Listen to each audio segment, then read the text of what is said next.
Hello everyone, welcome और welcome back to the channel एडूटी once again. So आज के इस वीडियो में मैं आप लोगों से फिजिक्स के कुछ जनरल क्वेश्चन शेयर करूंगी जो आप लोगों के एंट्रेंस एग्जाम के पॉइंट ऑफ व्यू से इंपॉर्टेंट हो सकते हैं। सो यहाँ पर फर्स्ट क्वेश्चन आपसे बोल रहा है that which alloy is use to make clock pendulums. Clock pendulums जो होते हैं उनको बनाने के लिए किस अलॉय का यूज़ किया जाता है। Your options are mixed metal, invar, brass, none of the above. So the correct option is B, that is invar. Invar एक टाइप ऑफ अलॉय होता है जिसका यूज़ हम क्लॉक पेंडुलम बनाने में करते हैं। देन नेक्स्ट क्वेश्चन है when the red light is exposed on a yellow flower it will appear dash in colour. अगर येलो फ्लावर पे रेड कलर की लाइट आप अगर डालते हो तो वो येलो फ्लावर किस कलर का अपीयर होगा। ऑप्शन है yellow, orange, black and red. So the correct option is D, that is red. वो येलो कलर का फ्लावर रेड कलर का अपीयर होने लगेगा। अब ऐसा क्यों होता है वो मैं बताती हूँ। आपको इतना तो पता होगा, नॉर्मल साइंस जो हमारी सनलाइट होती है उसमें 7 कलर्स होते हैं, that is Vibgyor, right.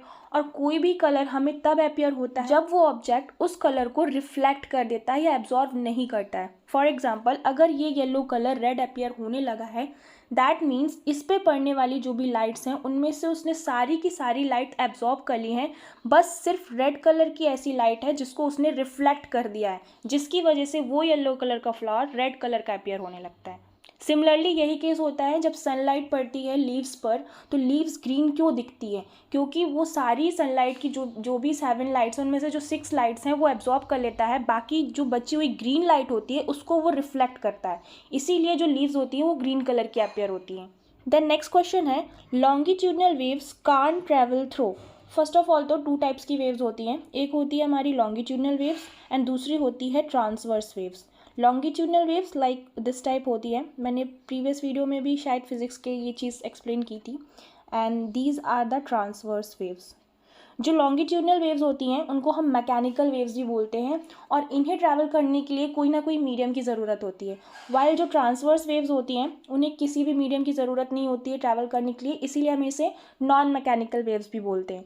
So longitudinal waves को जैसे कि मैंने बताया कि किसी न किसी मीडियम की ज़रूरत होती है, लेकिन इसमें जो क्वेश्चन पूछा है कि ऐसा कौन सा जो मीडियम है जिसमें ट्रैवल नहीं कर सकती हैं। ऑप्शन है solid, vacuum, gas, none of this. So answer is B, that is vacuum. Vacuum एक ऐसा मीडियम है जिसमें लॉन्गिट्यूडनल वेव्स ट्रैवल नहीं कर सकती। फिर नेक्स्ट क्वेश्चन है rose appears red in sunlight but the same rose appears dash in green light. जो सनलाइट होती है उसकी प्रेजेंस में जो रोज़ है वो रेड कलर का अपीयर होता है, बट उसी रोज़ पर अगर हम ग्रीन लाइट डालते हैं तो फिर वो किस कलर का अपीयर होगा। So the option is B, that is black. ऐसा क्यों? जब हम उस पर ग्रीन लाइट डालते हैं तो वो सारी की सारी लाइट को एब्जॉर्व कर लेता है, और जब सारी लाइट एब्जॉर्व हो जाती है, कोई भी लाइट रिफ्लेक्ट नहीं होती है, तो जो भी ऑब्जेक्ट होता है, फिर वो रोज़ हो या कोई भी ऑब्जेक्ट हो, वो ब्लैक कलर का अपीयर होने लगता है। Next question is the current flowing in one direction is called. एक डायरेक्शन में बहने वाले करंट को हम क्या बोलते हैं। ऑप्शन है alternating current, induce current, direct current, ionic current. So the correct option is C, that is direct current. Next question is when detergent is added to water the surface tension will be। Surface tension जो होता है वो एक type of attractive force होता है। तो इसमें ये बोल रहा है जो डिटर्जेंट है उसमें जब हम वाटर मिक्स करेंगे या डिटर्जेंट को वाटर में मिक्स करेंगे तो जो सरफेस टेंशन है वो क्या होगा। Increase, decrease, no change, become zero. So the option is B, that is decrease. जो सरफेस टेंशन है वो डिक्रीज होगा। ऐसा इसलिए होगा क्योंकि जो डिटर्जेंट मॉलिक्यूल्स है वाटर में डालने के बाद वो जो डिटर्जेंट मॉलिक्यूल्स है वो अलग हो जाएंगे, छोटे छोटे पार्टिकल्स में डिवाइड हो जाएंगे, जिसकी वजह से जो उनके बीच का जो कोहेसिव फोर्स यानी कि जो अट्रैक्टिव फोर्स होता है वो डिक्रीज हो जाता है। देन नेक्स्ट क्वेश्चन है what is the correct formula for angular momentum. Angular momentum आपको पता ही होगा। सो एंगुलर मोमेंटम का करेक्ट फॉर्मूला क्या है। ऑप्शंस जिस टाइप से दिए गए हैं तो इसमें से आपको करेक्ट ऑप्शन चूज करना है। तो आंसर इसका दिया हुआ है L is equals to R cross P. अब यहाँ पे हमें ये याद रखना है कि आर क्या है, पी क्या है, और रिमेंबर ये आर और पी इनका सीक्वेंस नहीं चेंज होना चाहिए और क्रॉस प्रोडक्ट होते हैं ये। आपने फिजिक्स में डॉट प्रोडक्ट और क्रॉस प्रोडक्ट तो पढ़े ही होंगे। क्रॉस प्रोडक्ट अगर हम करते हैं तो उसकी वैल्यू अलग आती है, डॉट प्रोडक्ट करते हैं तो उसकी वैल्यू अलग आती है। तो रिमेंबर दिस पॉइंट, आप गलती से भी आर डॉट पी ना कर देना। ये इसका एग्जैक्ट फार्मूला होता है आर क्रॉस पी। क्रॉस मतलब यहाँ पे क्रॉस प्रोडक्ट होगा इनका। आर यहाँ पे जो होता है वो डिस्टेंस होती है फ्रॉम सेंटर से, जो भी एंगुलर्स का सेंटर होता है, एंड पी यहाँ पर रिप्रेजेंट करता है लीनियर मोमेंटम को। तो यहाँ पे बस इतना याद रखना है कि आर क्रॉस पी होता है, ना कि आर डॉट पी होता है, और ना ही पी क्रॉस आर होता है, सिर्फ और सिर्फ आर क्रॉस पी होता है। इसमें ऑप्शन में देखो सी ऑप्शन ये भी दिया हुआ है दैट पी क्रॉस आर, तो पी क्रॉस आर नहीं होगा, आर क्रॉस पी होगा। नेक्स्ट क्वेश्चन है what is the unit measurement for the universal gravitational constant. Universal gravitational constant that is capital G, इसका मेजरमेंट यानी इसकी यूनिट क्या होगी। तो फोर्स और ग्रेविटेशनल कांस्टेंट में एक ये फॉर्मूला सबको पता ही होगा, जिसमें यहाँ पे जो m है ये मास को रिप्रेजेंट करते हैं और l यहाँ पर आपका लेंथ को रिप्रेजेंट करता है। f जो होता है वो फोर्स होता है एंड g तो ग्रेविटेशनल कांस्टेंट है, जिसको हम यूनिवर्सल कांस्टेंट भी बोलते हैं। तो हमें इसकी क्योंकि यूनिट निकालनी है तो हम इसको इस टाइप भी लिख सकते हैं, g is equals to f dot L square upon m1 × m2, यानी हम m स्क्वायर भी बोल सकते हैं। तो f फोर्स हो गया आपका न्यूटन इंटू एल यानी लेंथ है तो मीटर स्क्वायर कर देंगे, और अपॉन मास है तो kg स्क्वायर हो जाएगा, तो Newton metre square per kg square. So the correct option is C that is Newton metre square per kg square. Next question है rockets work on the principle of. Rocket किसके principle पर work करते हैं। तो आपके option है Newton's first law, second law, third law या Archimedes principle. So the correct option is C that is Newton's third law. Newton's third law जिसका मतलब होता है for every action there is equal and opposite reaction. So जो rocket का जो principle है वो होता है न्यूटन्स थर्ड लॉ। फिर नेक्स्ट क्वेश्चन है tesla is a unit of magnetic dash. So tesla किसकी यूनिट होती है, मैग्नेटिक फ्लक्स, इंडक्शन, मोमेंट और अ field. So the correct option is B that is induction. Magnetic induction की जो unit होती है उसको हम टेस्ला बोलते हैं। Next question is Doppler's effect is associated with. सबको पता है डॉपलर्स इफेक्ट में क्या होता है, साउंड होती है जिसमें से रिसीवर साउंड सुन रहा होता है, सेंडर साउंड सेंड कर रहा होता है, यही सब होता है, इको वगैरह होते हैं। सो साउंड से रिलेटेड होता है ऑब्वियसली डॉपलर इफेक्ट। ऑप्शंस जो दिए हैं उसमें से D option is correct that is sound. Next question is what is the unit of noise pollution. Noise pollution की यूनिट क्या होती है, decibel, decimal, PPM, hertz. So the correct option is A that is decibel. Remember B होता है ना कि M होता है। इसका नॉइस पोल्यूशन की जो यूनिट होती है वो होती है डेसिबल। ये क्वेश्चन 2022 का जो अभी एंट्रेंस एग्जाम हुआ था नर्सिंग का, यूपीबीएससी नर्सिंग का, उसमें ये सेम क्वेश्चन पूछा गया। कुछ स्टूडेंट तो ये बोल रहे होंगे कि क्या ये क्वेश्चन है, बट यही क्वेश्चन पूछे गए हैं, इसीलिए मैं इस टाइप के क्वेश्चन आप लोगों को प्रैक्टिस करवा रही हूँ। ठीक है। Next question is temperature in centigrade and Fahrenheit are the same at. ऐसे कितना टेम्परेचर होता है जो सेंटीग्रेड पे और फ़ारेनहाइट पर जिसकी वैल्यू इक्वल होती है, that is -40 degree. Next question is butter paper is an example of dash object. जो बटर पेपर होता है वो किस का एग्जाम्पल होता है, transparent, translucent, opaque, luminous. So the correct option is B that is translucent. Translucent का मतलब होता है फॉर एग्जांपल अगर ये पेपर है, इस पर जब आप लाइट डालोगे तो ये पेपर इस लाइट को अलाउ कर देगा इस पार आने में, बट एग्जैक्टली ये ट्रांसपेरेंट तो है नहीं, तो उसको हम बोलते हैं translucent. Next question is which of the following is not a part of AC generator. AC DC हमने फिजिक्स में पढ़ा हुआ है, ज़्यादा डीप में नहीं जाऊँगी। इसमें बस ये पूछ रहा है कि AC का पार्ट कौन सा नहीं होता। ऑप्शन है slip rings, coils, commutator, galvanometer.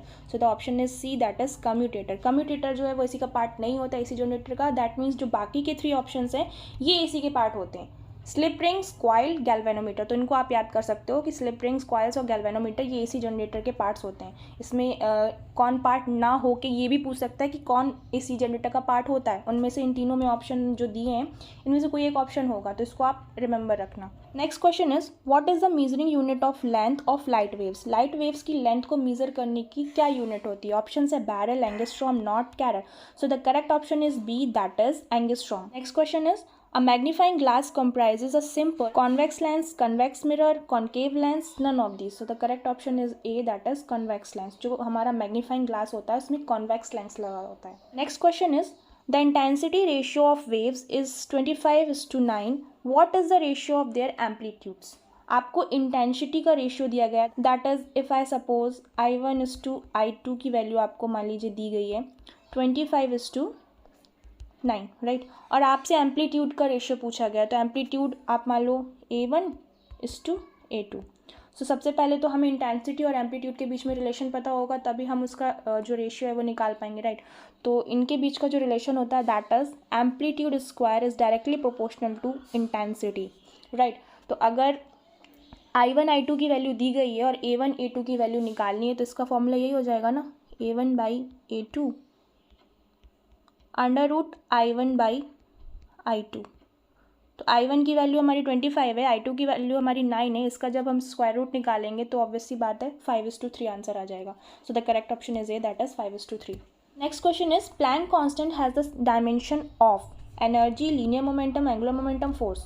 तो प्लैंक कांस्टेंट जो होता है जिसको हम एच से रिप्रेजेंट करते हैं, उसका जो डायमेंशनल फार्मूला होता है वो किसके बराबर होता है? तो एनर्जी के बराबर होता है। नेक्स्ट क्वेश्चन है what is the complete form of radar. Radar का कंप्लीट फॉर्म क्या है? दैट मीन्स उसका फुल फॉर्म क्या होता है? सो इसका जो फुल फॉर्म होता है वो radio detecting and ranging. So the correct option is A.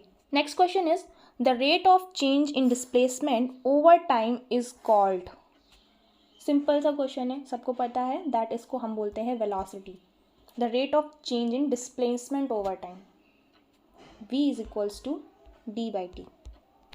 Next question, the dash lens is thick at the middle and thin at edges. ऐसे lenses जो मिडल पे थिक होते हैं और एजेस पे थिन होते हैं, इनको हम कॉन्वेक्स लेंस बोलते हैं। और ऐसे लेंसेज जो एजेस से थिक होते हैं और मिडल पे थिन होते हैं, इनको हम कॉन्केव लेंस बोलते हैं। तो ये तो नॉर्मल क्वेश्चन है। Which of the following metals has the greatest thermal and electrical conductivity? Option है silver, copper, iron, none of these. So silver एक ऐसा मेटल होता है जिसकी थर्मल एंड इलेक्ट्रिकल कंडक्टिविटी दोनों ही हाई होती हैं, यानी ग्रेटेस्ट होती हैं। Next question is the Tyndall effect is due to. Tyndall effect किसकी वजह से होता है? आप लोगों ने फिजिक्स में पढ़ा होगा प्रीवियस क्लासेस में, दैट इस तरह का पिरामिड एक होता है जिसमें हम एक लाइट डालते हैं टॉर्च से, जो कि स्प्लिट होके जो भी हमारे 7 कलर्स होते हैं, दैट इज विब, ग्योर, उनमें डिवाइड हो जाती, राइट। फिर हम उसको नेमिंग देते हैं विब, ग्योर एंड ऑल दैट। तो इस तरह का जो इफेक्ट होता है ये किसकी वजह से होता है? जिसको हम टिंडल इफेक्ट का नाम देते हैं, राइट। तो ये इसमें हम क्या देख रहे हैं? स्कैटरिंग ऑफ लाइट देख रहे हैं। तो Tyndall effect is due to scattering of light. Next question is pulmonology is the study of. अब हम बायोलॉजी में तो सबकी स्टडी पढ़ते हैं, बट फिजिक्स में भी हम देखते हैं कि फल्मिनोलॉजी की स्टडी किसकी स्टडी होती है। Options are volcanic eruption, lightning, natural gases, atmosphere. So the correct option is B, that is lightning. Lightning की जो स्टडी होती है उसको हम फल्मिनोलॉजी बोलते हैं। Next question is which of the following statement is always true. Displacement और distance से रिलेटेड है, तो सबसे पहले हम समझ लेते हैं एक एग्जाम्पल से। जैसे कि मैं एक सर्कल बनाऊँ, डिस्टेंस क्या होता है? डिस्टेंस होता है स्टार्टिंग पॉइंट से एंड पॉइंट तक पूरा जितना भी हम चलते हैं उसको पूरा डिस्टेंस में कवर करते हैं। जबकि जो डिस्प्लेसमेंट होता है वो स्टार्टिंग पॉइंट से एंड पॉइंट के बीच का जो दूरी होती है उसको हम डिस्प्लेसमेंट बोलते हैं। तो if I give an example of a circle, for example ये इसका स्टार्टिंग पॉइंट है, मैंने यहाँ से सर्कल स्टार्ट किया और यहीं पर वो एंड हो गया, राइट। तो डिस्टेंस तो ये पूरा है, ये पूरा मान लो अगर ये 3 मीटर या 4 मीटर में चली हूँ तो ये मेरा कंसीडर किया जाएगा डिस्टेंस 3 मीटर का। लेकिन अगर मैं डिस्प्लेसमेंट की बात करूँ तो जैसा कि मैंने बताया डिस्प्लेसमेंट होता है स्टार्टिंग से एंड पॉइंट के बीच का डिस्टेंस। तो इसका स्टार्टिंग पॉइंट भी यही है, एंड पॉइंट भी यही है। तो ऑब्वियस सी बात है जो डिस्प्लेसमेंट है वो तो ज़ीरो हो गया। लेकिन चली तो मैं 3 मीटर हूँ, ऐसा तो नहीं कि मैं वहीं खड़ी हूँ, चली तो मैं हूँ, चल के आई हूँ वापस उसी पॉइंट में, बट मैंने चला है, मैंने एनर्जी अपनी एक्सपेंडिचर की है। तो जो डिस्टेंस है वो हो गई मेरी 3 मीटर और डिस्प्लेसमेंट जो हो गया वो हो गया 0। तो इस एग्जांपल से इतना तो समझ में आ रहा है कि जो डिस्टेंस होती है वो हमेशा ग्रेटर होती है डिस्प्लेसमेंट से। So the correct option is B, that is distance is greater than displacement और displacement is less than distance. Next question is the whistle of a fast moving rail engine is heard ascending descending when it cross the station, it is called. ये जो भी example होते हैं इनसे सीटी बजने की आवाज़ आ रही है तो वो इको एंड ऑल दैट, ये जो भी सारे इफेक्ट्स हम पढ़ते हैं ये किसके अंडर पढ़ते हैं? डॉपलर्स इफेक्ट के अंदर। Next question is the velocity of sound doesn't affect. जो वेलोसिटी ऑफ साउंड होती है वो किसकी वजह से अफेक्ट नहीं होती है? Heat, medium, pressure, humidity. So the correct option is C, that is pressure. And last but not the least, इस वीडियो का जो लास्ट क्वेश्चन है वो है curie is a unit of. Curie किसकी यूनिट होती है? करंट, वोल्टेज, ल्यूमिनस इंटेंसिटी या radioactivity. So the correct option is D, that is radioactivity. ये क्वेश्चन भी आप लोगों का अभी 2022 के फिजिक्स पोर्शन में पूछा गया था जो एंट्रेंस एग्जाम था। ये जो क्यूरी होती है वो किसकी यूनिट होती है? रेडियो एक्टिविटी की, राइट। सो इस वीडियो में मैंने आप लोगों से ऑल अबाउट 30 क्वेश्चन शेयर किए एंड आई होप आप लोगों के क्वेश्चंस भी समझ में आए होंगे। इनकेस कोई क्वेश्चन में कोई डाउट है तो आप लोग मुझे कमेंट सेक्शन में पूछ सकते हो। बाकी के जो फर्दर क्वेश्चन है वो मैं नेक्स्ट वीडियो में आप लोगों से शेयर करूंगी। Hope you guys like this video and if you like it then don't forget to like, subscribe and share. Also press the bell icon for more such update. Thanks for watching. This the new wave, turn it up, I'm in the backseat chilling with your girl, what's up? She wanna talk all day, but I'm not in the mood. I'm tryna dance all night, I got something to do. I make hits for the people at home in their rooms, looking for a reason to get out of it soon.